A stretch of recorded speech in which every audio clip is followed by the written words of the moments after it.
Brought to you by Agilus Diagnostics. Health test की बात आती है तो मैं भरोसा करता हूँ India's largest diagnostics company Agilus diagnostics. खुद को टेस्ट करते रहो। तो आदाब, नमस्कार, गुड इवनिंग, सत श्री अकाल। एक बार फिर आप तमाम लोगों का स्वागत है क्राइम तक की कहानी के इस एपिसोड में। उम्मीद है पूरी फैमिली अच्छी होगी, अपना और अपनों का ख्याल रख रही होगी। आज की कहानी सुनाऊं उससे पहले एक दिलचस्प कहानी, और उस कहानी के ज़रिए कुछ तस्वीरें और उस शख्स की बातें, सब कुछ आज की कहानी से पहले ज़रा ये सुन लीजिए। बिहार में एक जगह है जमुई। इस जमुई में एक लड़का रहता था जो 10वीं का एग्ज़ाम दिया, और एक रोज़ वो सड़क पर घूम रहा था। अचानक कुछ पुलिस वालों की नज़र पड़ी। पुलिस वालों ने उसे रोका। मन तो क्या सैल्यूट भी मार दूँ, क्योंकि वो बंदा जो घूम रहा था उसके बदन पे जो वर्दी थी वो आईपीएस की वर्दी थी, इंडियन पुलिस सर्विस, जो एग्ज़ाम देकर आप पास करते हैं यूपीएससी का। तो अब लोकल पुलिस देख रही कि एक साहब चले आ रहे हैं, लेकिन डाउट ये हुआ कि ये साहब कुछ उम्र में ज़्यादा ही छोटे नज़र आ रहे हैं। खैर, पुलिस उनसे पूछताछ करती है और उसका बड़ी इज्जत के साथ फिर थाने लेकर जाती है और कहती है साहब आप आइए। अब वो लाए जाते हैं, उसके बाद वो अपनी कहानी सुनाते हैं। पता चलता है कि इन आईपीएस साहब का नाम है मिथिलेश, शायद देश के सबसे कम उम्र के आईपीएस। लेकिन थोड़ी देर में फिर भांडा फूटता है। पता चला कि मिथिलेश तो सिर्फ 10वीं पास है और उसे कहीं नौकरी ढूंढनी थी। एक शख्स टकराया, कहेगा कहाँ नौकरी के चक्कर में पड़ोगे, कहाँ इम्तिहान दोगे, चलो मैं तुमको सीधे आईपीएस बनाता हूँ। एकदम तुम्हारा दबदबा होगा, इलाके में घूमना, थाने में लोग पुलिस वाले भी सलाम करेंगे, गाड़ी मिलेगी, गन मिलेगा। वो भी खुश, बोला कितने पैसे? उसने कहा 2 लाख रुपए। वो अपने 2 लाख रुपए लाकर उस शख्स को देता है। फिर वो शख्स उसकी नाप लेता है। नाप लेकर एक वर्दी से ली जाती है, वो वर्दी उसे दी जाती है, साथ में एक पिस्टल दिया जाता है और कहा जाता है चलो जाओ, अब तुम्हारी पोस्टिंग भी हो गई तो 30,000 रुपये और दे दो। तो 2,30,000 की बात। अब पोस्टिंग की खबर भी उसने अपने माँ बाप को बता दी। पूरा घर खुश, बेटा आईपीएस बन गया। अब उसी के बाद वो वर्दी की नाप तो आ गई थी, वर्दी ले ली, पिस्टल ले लिया। अब भाई पोस्टिंग का लेटर लेने उसी शख्स के पास जा रहा था जिसने उसको 2 लाख रुपए दिए थे। इत्तेफाक से उससे पहले धरा गया। पुलिस वालों की नज़र पड़ी। देखा एक इतनी कम उम्र का लड़का आईपीएस के स्टार और सितारे सब सजा कर चला जा रहा है। तो उसे थाने लाया गया। पूछा गया भाई आप कहाँ जा रहे थे? बोला मैं तो जा रहा था वो अपनी ज्वाइनिंग लेटर लेने। बोला आप? बोला मैं आईपीएस। बोला कैसे बने? बोला 2 लाख रुपए में बनाऊँ। फिर पुलिस पिस्टल लेती है कि पता नहीं असली हो। पता चला वो लाइटर वाली पिस्टल है। वो भी दंग रह गया, सन्न रह गया। अब कुल मिलाकर पुलिस वालों को समझ में नहीं आता उस बच्चे के साथ करें क्या। एक तो पुलिस की वर्दी में घूम रहा है, लेकिन खुद ही ठगा हुआ, मतलब विक्टिम है। अब उससे पुलिस ने पूरी पूछताछ की। फिर पुलिस वाले आपस में ही हंसे। जिसने कहानी सुनी वही हंसा कि यार बताओ 2 लाख रुपए में सीधे आईपीएस बन गया भाई। तो ये कहानी देखी आपने, ये तस्वीरें देखी। अब इस मासूम मिथिलेश की ज़ुबानी भी उसकी कहानी सुन लीजिए। कमिंग सर, आइए सर, आइए। आपका स्वागत है सिकंदरा थाना में। आइए। कहाँ करते हो बाबू? जैसे हम पढ़ाई करते थे, ठीक है, तो इन्हें गए थे पार्क, खैरा है ना, वहाँ गए थे पार्क। तो वहाँ पे गए तो एक आदमी मिला, ठीक है। तो हम जैसे हम पैसे की बात कर रहे थे, हम और दोस्त कि अरे मेरे मम्मी ने पैसा लगाया है, हम ये चीज़ कहाँ गए, अब कुछ हो गया। तो बोला क्या तुमको हम पुलिस में दे देंगे, तुमको इतना पैसा देना। तो हम 2 लाख रुपये उससे दे दिए, ठीक है। 2 लाख दे दिए, 2 लाख दिए तो वर्दी दे दिया, ठीक है।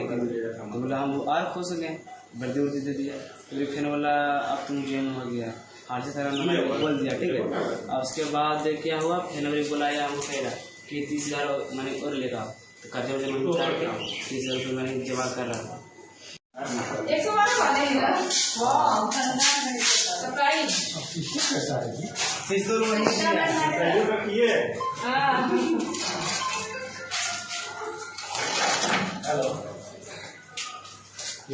ऐसे कि कोई किसी को मत पड़ता है।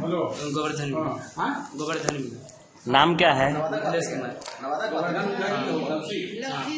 आईपीएस कब बने हो?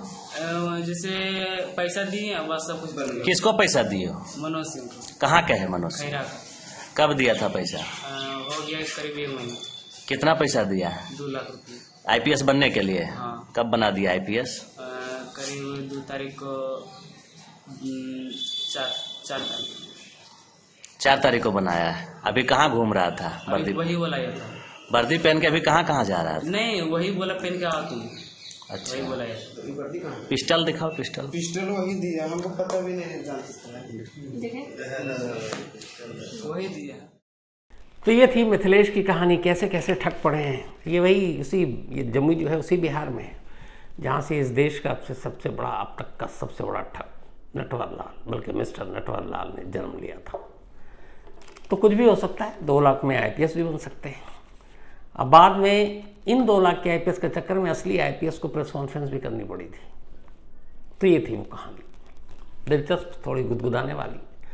अब मिथिलेश को सबक मिला, उसने कहा नहीं अब तो पुलिस का भूत उतर गया, बोला पुलिस नहीं बनूंगा, अब पढ़ाई करूंगा और डॉक्टर बनूंगा, लोगों की सेवा करूंगा। दुआ यही है कि सही रास्ते पर जाए, वो इस बार ठगाए नहीं और डॉक्टर बन जाए, कम से कम सेवा करेगा। तो ये तो थी कहानी आज की। अब आते हैं आज की असली कहानी के ऊपर। फिल्मों में कई बार दिखाया गया कुछ 2 इलाके, 2 गांव जिनके बीच एक पुरानी दुश्मनी रंजिश चली आ रही है सदियों से। कई फिल्मों में दिखाया गया ये कहानी। 2 गांव के बीच लाशें गिरती रहती हैं, एक दूसरे से बात नहीं करते हैं, एक दूसरे का रास्ता काटते हैं, एक दूसरे के गांव में कभी कोई डोली नहीं जाती, कभी कोई बारात नहीं निकलता। ऐसी दुश्मनी चलती रहती है, फिल्मों में खूब दिखाई। लेकिन शहर की चकाचौंध से दूर आज भी इस देश में ऐसे कई गांव हैं जहां उसी तरह की दुश्मनी है, वो भी सदियों से। और उस दुश्मनी को लोग पूरे श्रद्धा और ईमानदारी से निभा रहे हैं। उनकी पिछली पुश्तों ने निभाई, अब नई पुश्त निभा रही है, इसके बाद विरासत में देखे जाते हैं कि आगे वाली पुश्त भी निभाए। ये कहानी जैसलमेर के ऐसे ही 2 गाँव की है, 2 गाँव की दुश्मनी की कहानी है। और इस दुश्मनी को कैसे सहेजा और इस दुश्मनी का फिर अंजाम क्या हुआ, ये पूरी कहानी उसकी है। होता यह है कि 1 अक्टूबर मंगलवार का दिन था। अहमदाबाद के करीब हाईवे पर एक साइकिल पर शख्स जा रहा था। अचानक पीछे से एक ट्रक आता है वहाँ, और पिकअप ट्रक था वो। साइकिल सवार को उड़ा देता है और फिर पिकअप ट्रक का ड्राइवर गाड़ी लेकर भाग रहा होता है। लेकिन इत्तेफाक से कुछ पुलिस वाले मौजूद थे, उस वक्त ड्यूटी पर थे। उन्होंने देख लिया, उन्होंने पिकअप ट्रक का पीछा किया और उस ड्राइवर को गिरफ्तार कर लिया। पूछताछ के दौरान पता चला कि ड्राइवर का नाम गोपाल सिंह भाटी है, उम्र 30 साल है। पुलिस ने चूंकि देखी सारी चीज़ें, कैमरे वैमरे में भी सब रिकॉर्ड हो गया, तो हाईवे पर अमूमन एक ट्रक और एक साइकिल सवार को मार दिया, मोटरसाइकिल को मार दिया, कार को मार दिया, तो एक होता है कि लापरवाही से खतरनाक आप तरीके से गाड़ी चला रहे हैं। तो पुलिस ने भी गोपाल सिंह भाटी को अरेस्ट कर लिया कि तुम इतनी तेज़ चला रहे, आगे साइकिल वाला जा रहा, तुमने देखा नहीं। और वही नेग्लिजेंस का मामला दर्ज कर दिया, लापरवाही से हुई मौत, रोड एक्सीडेंट का मामला पुलिस ने दर्ज कर लिया कि सब लोग बखत्म। लेकिन कुछ चीज़ें ऐसी थी जिसने पुलिस को चौंकाया। जब गोपाल सिंह भाटी को अरेस्ट किया गया और उसको थाने में रखा गया और ये हुआ कि लापरवाही से गाड़ी चलाना, उसे भी पता था इसमें कितनी सज़ा होगी, वो बड़ा खुश और ऐसा लग रहा था कि बड़े इत्मीनान और सुकून से, उसके चेहरे पे एक अजीब सी मतलब सुकून भरा भाव था। ऐसा लग रहा था पता नहीं कौन सा कर्ज उतार कर आ रहा हो। उसके इस बिहेवियर को देखकर कुछ पुलिस वालों को शक हुआ। उन्होंने कहा भाई तुम एक आदमी को उड़ा कर आ रहे हो और इतने इत्मीनान सुकून से यहाँ थाने में रिलैक्स, और लग रहा है कि जैसे तुमने कोई बहुत बड़ा बोझ उतारा हो। बोला नहीं साहब, बस ऐसे ही। पुलिस ने कहा लगता है कि कुछ गड़बड़ है। खैर केस लापरवाही से हुई मौत का दर्ज कर लिया था। अब पुलिस इस गोपाल सिंह के बारे में तफ्तीश करती है। पूछताछ में पता चलता भैया ये पिकअप ट्रक तुमने कब खरीदा, कब से काम है। तो जैसे ही वो बताता है कि हमने 1 हफ्ते पहले ख़रीदा है, तो पुलिस का माथा ठनकता है। इसका मतलब कि ये पहले तो इसके पास था नहीं, तो कहाँ से ख़रीदा। उसने नाम पता बताया, पुलिस वहाँ गई तो पता चला हाँ जी 1 हफ्ता पहले इसने ख़रीदा था सेकेंड हैंड 8 लाख रुपये में। 1.5 लाख रुपये डाउन पेमेंट किया और बाकी के 6.5 लाख रुपये बैंक से लोन लिया। 1 हफ्ता पहले उसने पिकअप ट्रक खरीदा 8 लाख रुपये में और 1 हफ्ते के अंदर अंदर एक आदमी को उड़ा दिया। पुलिस को लगा ये क्या चक्कर है। फिर पुलिस ने उससे पूछा भाई तुम कहाँ के हो। उसने कहा मैं राजस्थान के जैसलमेर के एक गाँव का हूँ। अब उधर जैसलमेर पुलिस से ही पूछताछ कर रहे हैं। इधर गोपाल का मोबाइल जो है वो पुलिस के पास है, मोबाइल से लोकेशन और उसकी बाकी चीज़ें देख रहे हैं। आज कोई किसी से बातचीत, लास्ट लोकेशन, क्योंकि आजकल एक नया बहुत पहले से ही चल रहा है कि किसी को मर्डर करना है, किसी की जान लेनी है, तो आप रोड एक्सीडेंट में ले लो, सज़ा कम होती है। कत्ल के लिए आपको उम्र कैद से लेकर फांसी तक की सज़ा है। रोड एक्सीडेंट में आप किसी को उड़ाते हो तो आप आराम से बेल पे बाहर आ जाते हैं, फिर 2, 3, 4, 5, 6 महीने साथ आप जेल में नहीं रहते। तो इसीलिए अब अहमदाबाद पुलिस इस केस की तफ्तीश कर रही है। जब उसने उसके मोबाइल को खंगालना शुरू किया तो पुलिस को एक अजीब चीज़ पता चली। पता ये चली कि जो शख्स मारा गया था उसका नाम था नखट सिंह भाटी, और नखट सिंह भाटी भी इत्तेफाक से जैसलमेर का था, लेकिन वो उस गांव का था जिस गांव का गोपाल सिंह भाटी था उसके ठीक बराबर वाला गांव। यानी इलाका एक था पर दोनों के गांव अलग थे। लेकिन इससे भी चौंकाने वाली बात यह थी कि जब गोपाल सिंह भाटी के मोबाइल का लोकेशन देखा गया तो पता चला कि जब से इसने ट्रक खरीदा पिछले 1 हफ्ते से, इसका लोकेशन अहमदाबाद का वही इलाका है जहां नखट सिंह भाटी अपनी फैमिली के साथ रहता है। मतलब उस इलाके में घूम रहा है। तो इसका मतलब एक चीज़ क्लियर हो गया कि एक आम एक्सीडेंट नहीं था कि वो ट्रक लेकर जा रहा था, अचानक नखट सिंह भाटी सामने आ गया और उसने उड़ा दिया। ऐसा बिल्कुल नहीं था, क्योंकि मोबाइल कॉल डिटेल और लोकेशन ये बता रहा है कि 1 हफ्ते से वो नखट सिंह भाटी की रैकी कर रहा है, कब कहाँ जाता है, क्या करता है। अब जब ये बात पुलिस को पता चली तो पुलिस ने नखट सिंह भाटी की फैमिली से भी पूछताछ की। अच्छा, दोनों के सरनेम भाटी, जैसलमेर, और जैसलमेर में एक का जो गांव था वो था, जो नखट सिंह भाटी का था उसका नाम था गांव का बड़ौदा, और जिस गोपाल सिंह भाटी ने उड़ाया उसको साइकिल पर जब बैठा हुआ था उसके गांव का नाम था अजासर गांव, और दोनों पड़ोस में थे।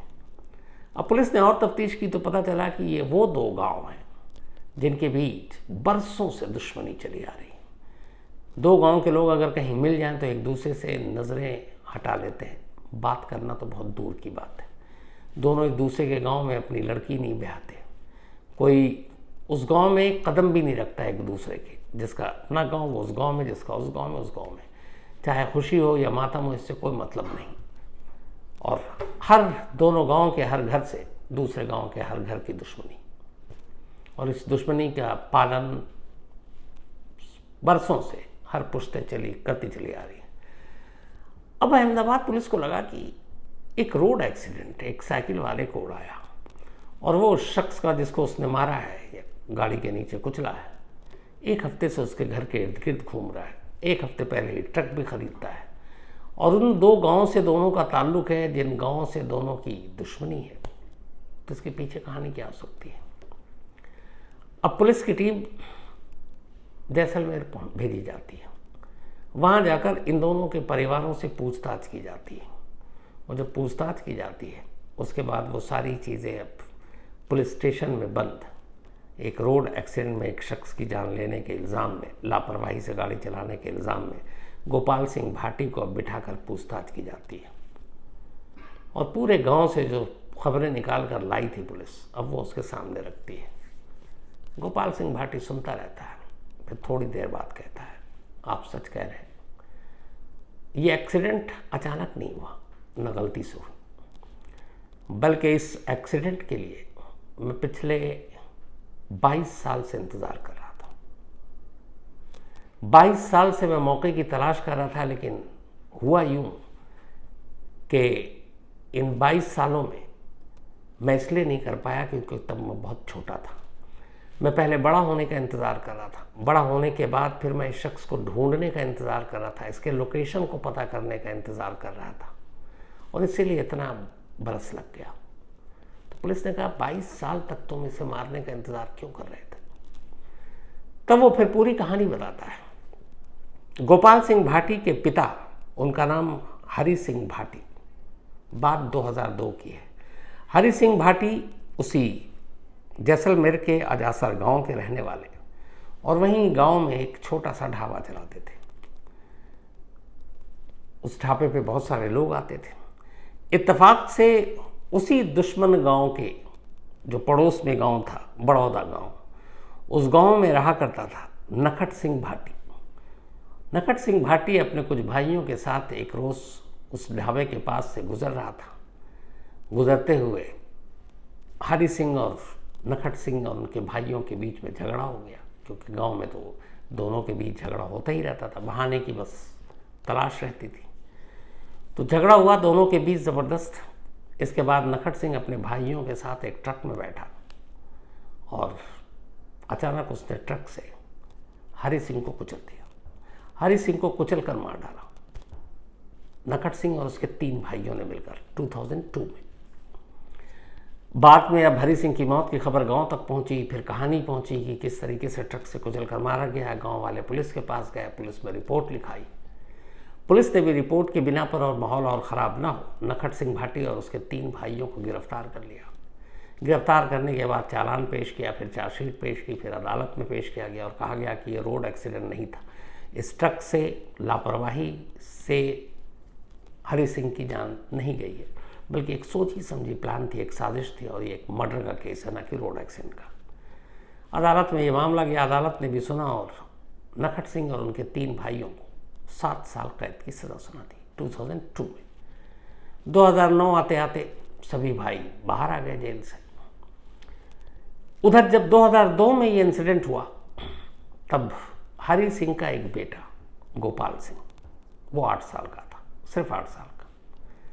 8 साल की उम्र में उसे अपने बाप की मौत की पता चली। 8 साल की उम्र में उसने अपने बाप की अर्थी उठते देखी और फिर धीरे धीरे वो हर रोज़ जब बड़ा हो रहा है तो घर वालों से सिर्फ अपने बाप के बारे में बात करता हरि सिंह। कहता अच्छा क्या दुश्मनी थी, पड़ोस के गांव से क्या दुश्मनी है, क्यों मारा, कैसे मारा, क्या झगड़ा हुआ था। वो अपने रिश्तेदारों से, अपने घर वालों से, सारे गांव वालों से ये छोटी छोटी जानकारी इकट्ठा करता रहता। फिर उसे पता चला कि वो ट्रक से कुचल कर मारा था। अब इधर जेल से आने के बाद नखट सिंह जैसलमेर छोड़ देता अपना गाँव और वो पहुँच जाता अहमदाबाद। अब वो अहमदाबाद में अपनी नौकरी वोकरी कर रहा और वहीं रह रहा है, अपने परिवार को भी ले गया। उसे कुछ पता नहीं अब, क्योंकि वक्त लंबा बीतता जा रहा है। 22 साल बीत गए, 2024 आ गया। नखट सिंह उन सारी बातों को बुलाकर अब अहमदाबाद में है, लेकिन जैसलमेर के उस गांव में 8 साल का वो लड़का जो अब बड़ा हो चुका था, गोपाल सिंह, वो हर दिन इंतज़ार कर रहा था खुद के बड़े होने का और उस मौके का जब वो अपने बाप के कत्ल का बदला ले। उसे पता चल गया था कि उसको ट्रक से कुचलकर उसके बाप को मारा गया। उसने तय किया कि ना वो गोली मारेगा, ना चाकू मारेगा, ना बम मारेगा। मारेगा तो उसी ट्रक से। जिस तरीके से उसके बाप को इन लोगों ने कुचल कर मारा, वो अपने बाप का बदला वैसे ही लेगा। इसके बाद वो इधर उधर गांव में अपनी मुखबरी करता रहा और धीरे धीरे उसे अचानक पता चल गया इसी सितंबर में, अभी पिछले महीने, कि नखट सिंह अपनी फैमिली के साथ अहमदाबाद के करीब एक जगह पर रहता है और वहीं नौकरी करता है। अब वो जैसलमेर से निकलता है, अहमदाबाद पहुंचता है। अहमदाबाद जाने के बाद सबसे पहले वो आसपास में रेकी करता है, फिर पता कर लेता है कि गांव कौन सा, घर कौन सा है। अब चूँकि इतना लंबा वक्त बीत चुका था, नखट सिंह भी गोपाल को पहचान नहीं पाया कि हरि सिंह भाटी का बेटा है, बड़ा हो चुका था। अब उसे घर लोकेशन सब पता चल गया। उसके बाद उसने रेकी की कि इसका दिन भर का रूटीन क्या होता है। उसने पता किया कि ये एक वक्त ऐसा होता है जब काम पे साइकिल से जाता है और साइकिल से आता है। उस रूट को भी इसने देख लिया। इसके बाद अब वो जाता है और एक सेकेंड हैंड पिकअप ट्रक की खोज शुरू करता है। 1.5 लाख रुपए डाउन पेमेंट करता है, 5.5 लाख रुपए बैंक से लोन लेता है, ट्रक खरीदता है और उस ट्रक से उस रूट पर कई दिन ट्रक गाड़ी चलाता है, सिर्फ टेस्ट के लिए। 1 अक्टूबर की दोपहर, चूँकि रैकी कर चुका था, लंच टाइम में नखट सिंह अपने घर लौटता है काम से। उसे टाइम भी पता था। वो पहले से हाईवे पर इंतज़ार कर रहा था। नखट सिंह साइकिल से हाईवे पर जैसे ही पहुंचता है वो थोड़ी दूरी बनाता है, फिर पूरी स्पीड में अपने ट्रक को साइकिल से टक्कर मारता है। नखट सिंह दूर जाकर गिरता है, लोग उठाकर हॉस्पिटल ले जाते हैं, लेकिन तब तक उसकी मौत हो चुकी थी। वो वहाँ से भागना चाहता है ट्रक के साथ, लेकिन इत्तेफाक से आगे पुलिस थी। पुलिस ने उसे पकड़ लिया। उसे ये भी पता था कि इस गिरफ्तारी के बाद नेग्लिजेंस और रैश ड्राइविंग के केस में उसे कितनी सज़ा होगी। आराम से कुछ महीने में बाहर आ जाएगा। लेकिन उसके मोबाइल का लोकेशन, उसकी रैकी और 2 गांवों की कहानी तक अहमदाबाद पुलिस पहुंच गई और इस तरीके से एक सच सामने आया। दुश्मनी की वो कहानी जो 22 साल से एक बेटा अपने सीने में पाले था, अपने बाप की मौत का बदला लेना चाहता था, लेकिन बदला सेम वैसे ही जैसे उसके हिस्से में उसके बाप की मौत आई थी, और आखिरकार 22 साल बाद उसने यही किया। अब डर इस बात का है कि आगे चलकर कहीं फिर पलटवार ना हो, क्योंकि इस दोनों गांव की जो दुश्मनी की दास्तान है वो इसी तरह से बढ़ रही है। हर कत्ल के बाद कुछ और नए दुश्मन, कुछ और नई दुश्मनी। तो अब इस केस के बाद भी गांव में यही डर है कि आगे अब इस दुश्मनी को कोई और ले जाएगा। पता नहीं ये सिलसिला कहाँ ख़त्म होगा, लेकिन मतलब फिल्मों तक तो ठीक है, आज के दौर में भी ये सारी गांव, ऐसी दुश्मनी, ऐसी परंपरा, बदले की ऐसी भावना है, सोचकर अजीब लगता है, लेकिन ये कड़वा सच है। तो आज की कहानी में इतना ही, लेकिन कहानी ख़त्म करूं उससे पहले वही अपना सिलसिला। आज पूनम जैन जी का बर्थडे है। हैप्पी बर्थडे पूनम जैन जी, आप हमेशा अच्छी रहें। इसके अलावा प्रकाश कंवर का भी आज बर्थडे है, तो हैप्पी बर्थडे प्रकाश जी। और ये श्रवण सिंह जी की वाइफ है एडवोकेट गौरव पांडे, इनका भी बर्थडे है, तो हैप्पी बर्थडे एडवोकेट साहब, गौरव पांडे साहब। और ये भेजा है, इनकी बिटियां हैं वेदा पांडे और रचना पांडे जी, इनकी वाइफ है, तो हैप्पी बर्थडे एडवोकेट साहब। जमशेद आलम, इनका भी बर्थडे आज, तो हैप्पी बर्थडे जमशेद, ये बेतिया से हैं। और ज़ुबैर, इनका भी जन्मदिन, हैप्पी बर्थडे ज़ुबैर, भेजा मोहसिन ने है। इसके अलावा राम प्रसाद, इनका भी आज बर्थडे है, हैप्पी बर्थडे राम प्रसाद, और ये भेजा है रौनक ने। साथ ही गुलविश, इनका भी आज बर्थडे है, हैप्पी बर्थडे गुलविश, भेजा है नाजरीन ने। अमन कुमार झा, इनका भी आज जन्मदिन, तो हैप्पी बर्थडे अमन, और ये भेजा है मंगेश कुमार ने। तो आज की कहानी में इतना ही। अब आपसे मुलाकात होगी मंडे को। वैसे आज तक पर क्राइम कहानियाँ विद शम्स में रात 11 बजे कल मुलाकात हो सकती है, अगर आप आज तक पर आएँ। और क्राइम तक कहानी में अब आपसे मुलाकात मंडे रात 9 बजे किसी नई कहानी के साथ। और कल पहला भारत और बांग्लादेश के बीच T20 का पहला मुकाबला है, तो शाम अच्छी गुजरेगी, इस उम्मीद के साथ अब आपसे मुलाकात होगी मंडे को। तब तक अपना और अपनों का ख्याल रखिएगा। Thank you very much.